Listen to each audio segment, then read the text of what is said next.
টমেটোর চাটনি তো অনেক খাওয়া হলো, আজকে শেয়ার করব টমেটো আর লাল গাজর দিয়ে একটা খুব সুন্দর চাটনি। বাজারে কিন্তু এখন প্রচুর পরিমাণে লাল গাজর উঠে গেছে। বাজারে দু ধরনের গাজর পাওয়া যায়, সেটা তো নিশ্চয়ই জানেন, একটা কমলা গাজর আর একটা লাল গাজর। আর এই লাল গাজরের স্বাদ কিন্তু অনেক বেশি ভালো হয়, আর আমরা ওয়েট করে থাকি শীতকালে কখন এই লাল গাজরগুলো আসবে, কখন বাজারে পাবো। তো আমি আজকে আপনাদের সাথে শেয়ার করব গাজর আর টমেটো দিয়ে খুব সুন্দর একটা চাটনি।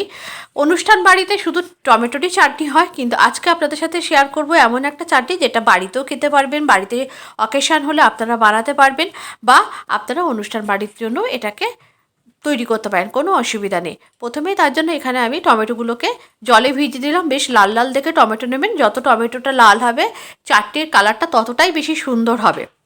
আর তারপরে এই চাটনির যে প্রধান উপাদান সেটা হচ্ছে কিন্তু আদাটা কিন্তু অবশ্যই দিতে ভুলবেন না। আদাটা আপনারা পেস্ট করেও দিতে পারেন, গ্রেটারে গ্রেট করেও দিতে পারেন। আমি আদার খোসা ছাড়িয়ে এটাকে যখন গাজরটা গ্রেট করব সেই সময় একেবারে গ্রেট করে নেব। সমস্ত কিছু ভালো করে মানে গাজরের খোসাটা ছাড়িয়ে নিয়েছি, ভালো করে সব ধুয়ে নিয়েছি, নেওয়ার পর গাজরটাকে গ্রেট করে নিয়েছি, একই সাথে আমি আদাটাকেও গ্রেট করে নিয়েছি। গাজরটা গ্রেট করা হয়ে গেছে। টমেটোগুলোকে খুব কুচি কুচি করে কাটবো না, একেবারে সেই এমন কুচি করবো না যে মানে টমেটো মুখেই পড়বে না। টমেটোগুলোকে একটা একটা টমেটো মোট 4 টুকরো করবো, একটু বড় ফালি থাকবে, যাতে টমেটো মানে আপনি যখন খাবেন যেন খাওয়ার সময় অবশ্যই একটু মুখে পড়ে যে না আমি টমেটো খাচ্ছি।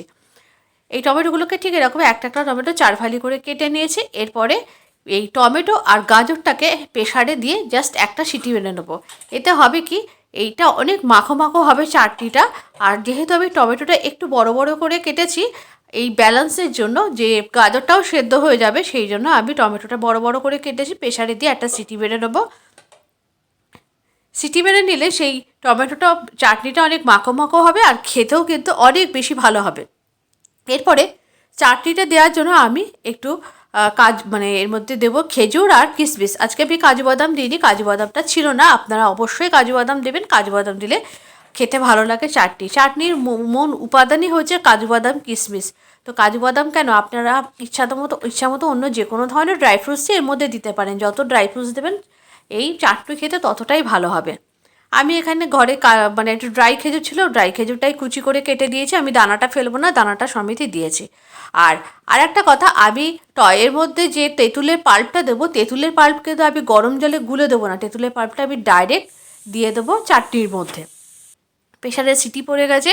এরপরে আমি যেটা করব সেটা হচ্ছে একটা পাত্রের মধ্যে এই সমস্ত সেদ্ধ মানে টমেটো আর গাজরটাকে নিয়ে নেব। নিয়ে নেওয়ার পর এতে পরিমাণ মতো যতটুকু চিনি লাগবে সেই চিনিটাকে দিয়ে মিশিয়ে নেবো আগে, আর অল্প একটুখানি লবণ দেবো। আর একটা কথা মনের বেলায় বলে রাখি, চাটনিতে একেবারেই হলুদ দেবেন না। চাটনিতে যেহেতু টমেটোর কালারটা লাল আর চাটনির আর হলুদের কালারটা হলুদ, সেহেতু লাল আর হলুদের যখন আপনি মানে দেবেন তরকারিতে, কালারটা কাট হয়ে অরেঞ্জ হয়ে যাবে। সুতরাং একদমই কোনো দিনই কখনোই চাটনিতে আপনারা হলুদ দেবেন না। আর বিট রান্না করলেও কখনো হলুদ দেবেন না, তাতে কালারটা কাটিং মানে কেটে যায়, অরেঞ্জ হয়ে যাবে কালারটা। এরপরে গ্যাসের উপর আমি একটা কড়া বসিয়ে দিয়েছি, কড়াইতে সর্ষের তেল দিয়ে অবশ্যই আমি ফোড়ন দিয়ে দিয়েছি ছোটো এলাচ আর তেজপাতাটা ফোড়ন দেওয়ার পর শুকনো লঙ্কাও দিয়েছি একসাথে একটু ঝালঝাল হওয়ার জন্য। তারপরে চাটনি যেটা মিশিয়ে রেখেছি সমস্ত মিশ্রণটা ধরে দিয়ে দিয়েছি, আর একটু বাটি ধোয়া জল দিয়েছি। বেশ ভালো করে যখন ফুটে গেছে তখন আমি এর মধ্যে একে একে কিশমিশ এবং যে খেজুরটাকে কেটে রেখেছি সেটাও আমি এর মধ্যে দিয়ে দিয়েছি, দিয়ে একটু ফুটিয়ে নিয়েছি। আর চাটনিটা খুব বেশি ড্রাই করবেন না। যদি আপনারা চাটনি ঘরে রেখে খেতে চান, চাটনি ড্রাই করলে হবে কি, যত দিন যাবে ফ্রিজে রাখতে রাখতে চাটনিটা আরও ড্রাই হয়ে যাবে, কারণ ফ্রিজে রাখলে যে কোনো জিনিস একটু শুকিয়ে যায়, সে আপনি যতই এয়ারটাইট কন্টেনারে রাখুন না কেন। সুতরাং আপনারা যদি দিনের দিন খান তাহলে একটু ঝোলঝোল মানে শুকিয়ে নিতে পারেন, আর যদি আপনারা ফ্রিজে রেখে খেতে চান তাহলে একটু ঝোলঝোল রাখবেন, তাহলে কি না তা নয়তো চাটনিটা ড্রাই হয়ে যাবে, সেই চাটনির টেস্টটা পাবেন না। এরপরে চাটনিটা যখন ভালো মতো ফুটে গেছে তখন আমি তেজপাতাগুলো তুলে ফেলে দিয়েছি। তেজপাতাগুলো খাওয়ার সময় মুখে পড়লে ভীষণ অস্বস্তিকর লাগে, তেজপাতাগুলো তুলে দিয়েছি। আর তেঁতুলের পাল্পটাও কিন্তু দিয়ে দিয়েছি। এরপরে একটা ভাজা মশলা দিয়েছি যার মধ্যে আছে 5 ফোড়ন, অবশ্যই 5 ফোড়ন, আর একটু মৌরিটা বেশি দিয়েছি তাতে। দিয়ে একটুখানি এটাকে শুকনো খোলায় নেড়ে আমি গুঁড়ো করে রেখেছি, সেটাই 1 চামচ দিয়েছি। এইটার জন্যে কিন্তু এর ফ্লেভারটা অনেক বেশি ভালো হবে। চাটনিটা একেবারেই রেডি, এটা বোলের মধ্যে সার্ভ করে নিয়েছি। কেমন লাগলো আজকে চাটনিটা অবশ্যই জানাবেন, কালারটা কেমন হয়েছে তেমনও আর সেটাও জানাবেন। আর আবার দেখা হবে পরবর্তী ভিডিওতে নতুন আর একটা রেসিপির সাথে।